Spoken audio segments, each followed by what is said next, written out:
Pemilu 2024 masih lebih dari setahun lagi. Namun partai-partai politik sudah sibuk bergerilya dari sekarang. Syarat presidensial threshold 20% perolehan kursi DPR RI atau 25% dari suara di pemilu sebelumnya menyebabkan partai-partai politik harus membentuk koalisi agar bisa mengajukan calon presiden. Beberapa koalisi sudah terbentuk, seperti Koalisi Indonesia Bersatu yang terdiri dari Golkar, PAN, dan P3. Ada juga Koalisi Kebangkitan Indonesia Raya yang terdiri dari Gerindra dan PKB. Di sisi lain, terdapat Koalisi Perubahan yang terdiri dari Nasdem, Demokrat, dan PKS. Walau nampak sudah sepakat jalan bersama, bukan berarti tidak ada isu yang perlu diselesaikan oleh masing-masing koalisi. KIB misalnya, sampai hari ini belum secara resmi menentukan siapa calon presidennya. Meski banyak pengamat mengatakan bahwa bisa jadi mereka mengusung capres yang bukan kader partai peserta koalisi tersebut. Gerindra sudah secara tegas menyatakan Ketua Umum Prabowo Subianto sebagai calon presiden. Tapi sampai saat ini pun capres PKB masih Muhaimin Iskandar. Bagaimana konsolidasi keduanya? Apakah Prabowo dan Caimin akhirnya berpasangan sebagai capres dan cawapres? Sementara pertanyaan juga menggelayut pada koalisi perubahan. Nasdem telah deklarasi Anies Baswedan sebagai capres mereka. Tapi rencana deklarasi capres bersama Koalisi Perubahan tanggal 10 November tak jadi dilaksanakan. Apakah masih ada negosiasi atau hal-hal lain yang perlu dikonsolidasi? Saya mau mengajak Anda untuk memahami dinamika koalisi partai-partai politik Indonesia dalam rencana mereka untuk bersinergi dan berstrategi untuk memenangkan kontestasi. Saya Pangeran Syahan, selamat datang di Kasih Paham.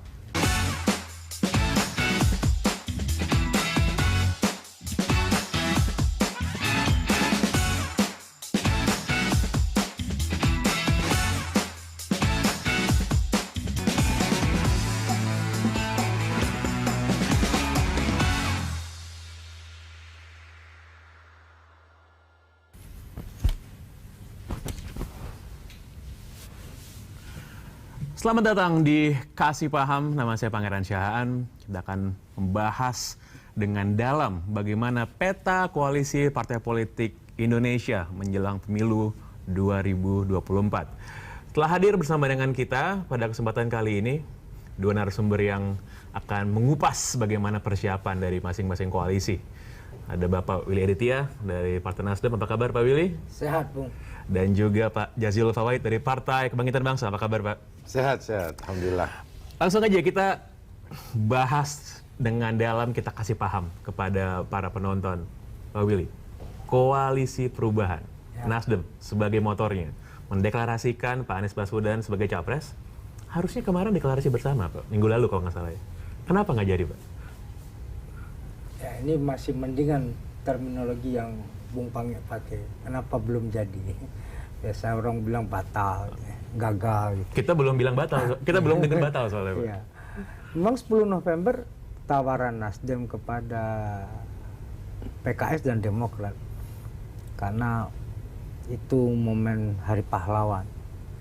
Dalam schedule Nasdem diusulkan pertama 2 tawaran sih. Mau 28 Oktober atau 10 November, Hari Sumpah Pemuda atau Hari Pahlawan. Yeah.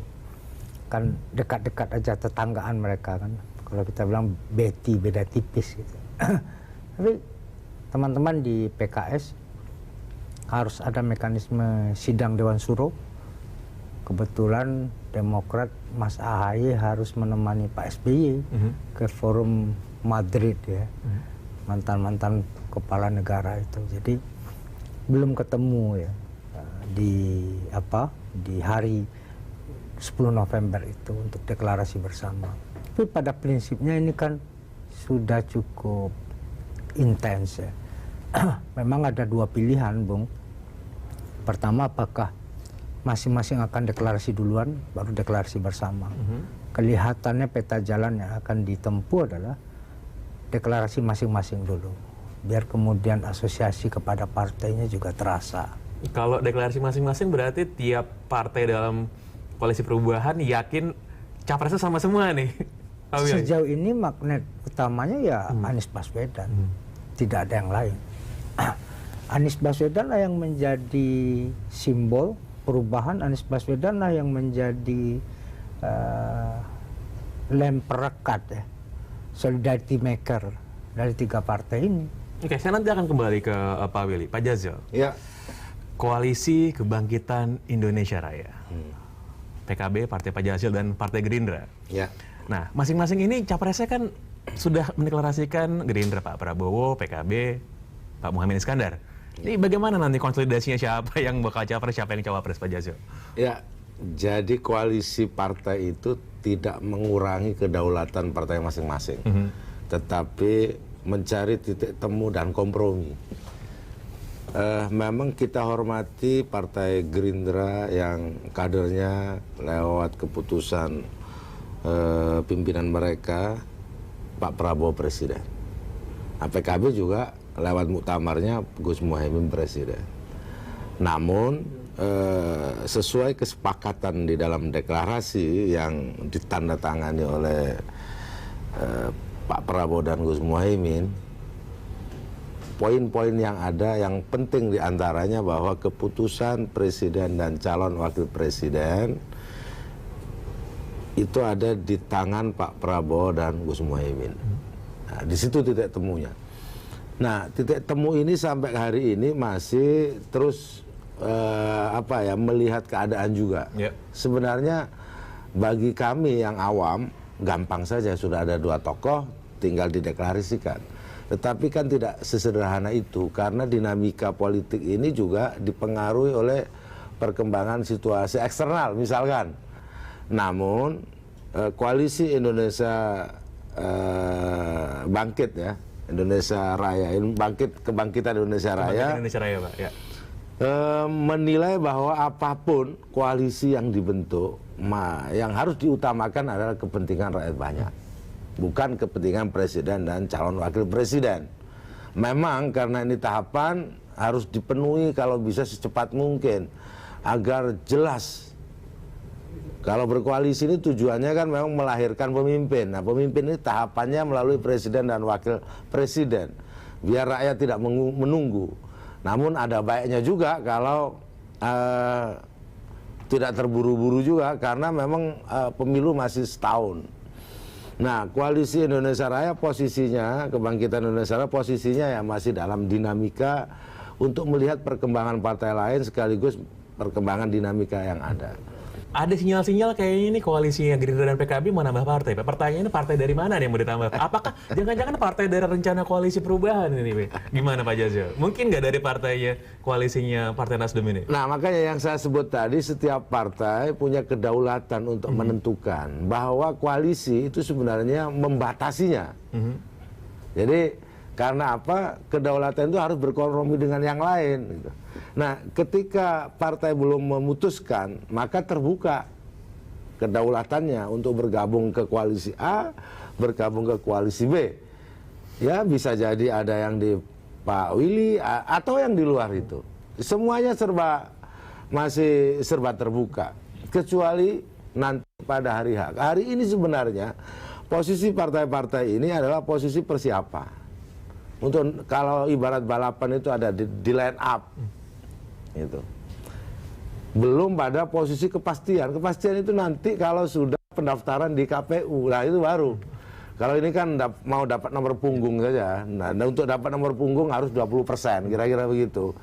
Nah, lucu misalkan kalau ada partai tidak sampai 20% mendeklarasi, kan orang bilang, oh belum punya nomor punggung sudah deklarasi. Jadi maksud Pak Jazil kalau ada partai yang deklarasi tapi belum sampai 20% itu maksudnya Partai Nasdem, Pak Jazil, bukan? Ya bukan, kan ada PSI juga deklarasi sudah, partai yang lain juga ada deklarasi, termasuk PKB juga deklarasi ketika itu. Ini bagian dari trik untuk menarik magnet koalisi sebenarnya. Nah, seberapa bisa menarik, nah tentu itu akan kelihatan figurnya, akan kelihatan arah programnya, sehingga bisa kemudian ada partai lain yang tertarik.